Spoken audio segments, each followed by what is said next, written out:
So we're gonna discuss our unique selling point of our trailer. So you wanna start? Okay, so in terms of unique selling points, I thought that one of them was the fact that we featured an interracial couple. This was between Jennifer, who is white British, and Chris, who's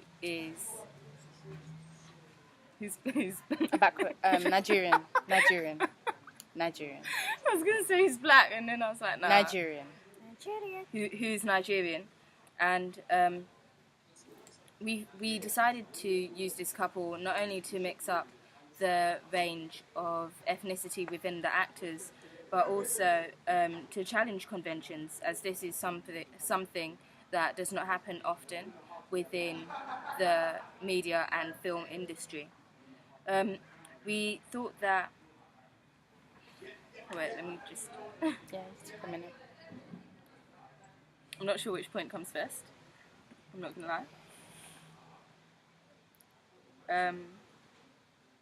Okay. So, because we decided to use an interracial couple because this is a very unique thing right now. As currently, it's not a common representation to have a mixed race couple within the media, and by using this, we might be attracting people who are mixed race to want to come and see the film because it shows a range of representation within it, and it also shows a representation and a reflection of themselves, and to see that they're reflected within the media, they acknowledge it, they have been acknowledged within the film industry, might mean that they've taken an interest into it rather than just a film about with an all-white cast or all-black cast. This can apply to more of a range of people, as there's definitely more mixed race people within society today. What did you want to say? I was saying it was gonna. You kind of said it. It reflects the diversity of East London. Okay, I didn't say that, but you could. It reflects the diversity of East London. Okay. It reflects the diversity of East London, and many of our viewers can relate to their story. Killing her child. So also using Malcolm as a black actor, in the trailer he is perceived to be maybe an abusive husband, or maybe he is the one that is behind the murder, because we show montages of him being angry, or also having a knife. When in our film he's the protagonist, and Ruby is Antagonist. Jennifer. Jennifer. Jennifer is the antagonist, and when we look at media, majority of male actors, they're mostly portrayed as negatively, playing negative roles, which in a way demonizes black men in media. So we broke that convention by showing that he is the hero and he is not the one behind the crime. The crime. He's not behind the crime. Okay. I think also, in addition to that, by using the police, the people that play any form of law enforcement within our trailer, they are all actually black or of that ethnicity. And so, in that sense, we're also subverting stereotypes that way, because then it's often portrayed in the media that, black people are the people who are the cause of, moral panics, and they are the folk devils. However, that is not the case within our trailer.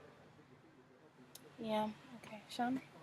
Well, another unique selling point is the gender roles.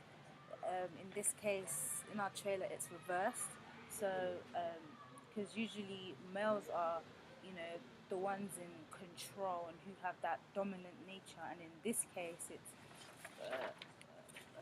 Jennifer, because she's she's not submissive in our trailer. So because usually women are, you know, the ones kind of stereotyped to have that what's it maternal Nurturing, caring, housebound, Paternalistic. domesticated role.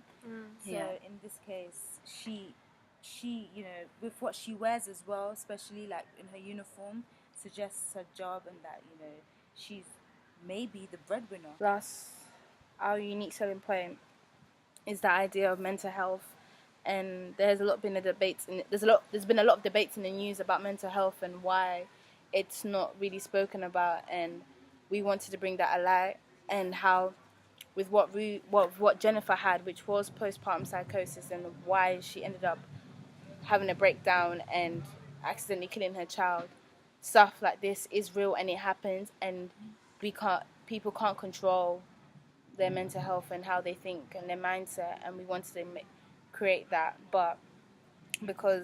and we wanted to then link that with crime, because it's just bringing about the issue alight and have given people a voice. Although in our trailer it makes it seem like it's not normal. If the film were to have came out, it would then show a different side of her vulnerability and just how she's just not okay. And that's why it highlights a bit at the beginning of the trailer, where she's in the counselling room and she's being questioned, and then so it kind of indicates that now that with mental health and how they are understanding and how they just want to help. And yeah, we really wanted to bring that issue light, especially because talking to people that did have mental health and how they would want it to be portrayed, we took that into account and then brought that alight in our trailer.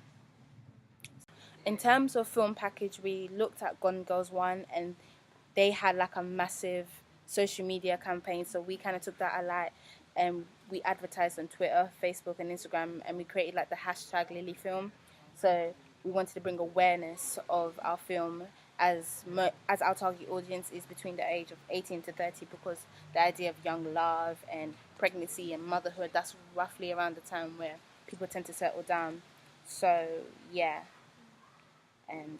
but then also Olivia created a teaser poster, so do you want to talk about that? In my teaser poster, it's a depiction of Jennifer screaming, looking up in the air. She's with it's black and white. The bottom half of the poster, it's black, and the top half is the sunset.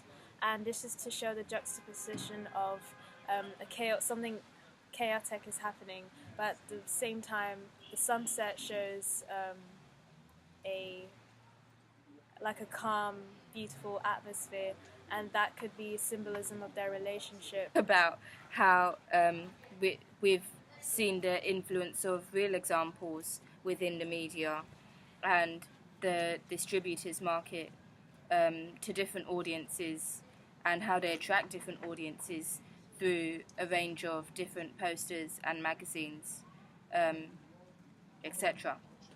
And so there's two films that we looked at specifically, and when I was looking at Secret in Their Eyes, the poster that they used had a similar theme running throughout all their posters. You know, it had the same color scheme, the structure of the poster was similar, and they reused the images in the poster as well.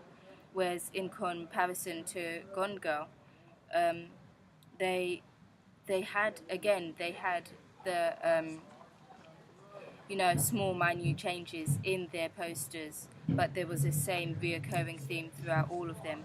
However, in the magazines that were promoted on behalf of Gone Girl, there was a difference in the pictures that promoted them, as it gives the opportunity to attract a wide range of a varying audience that could be attracted to watch the film in the end.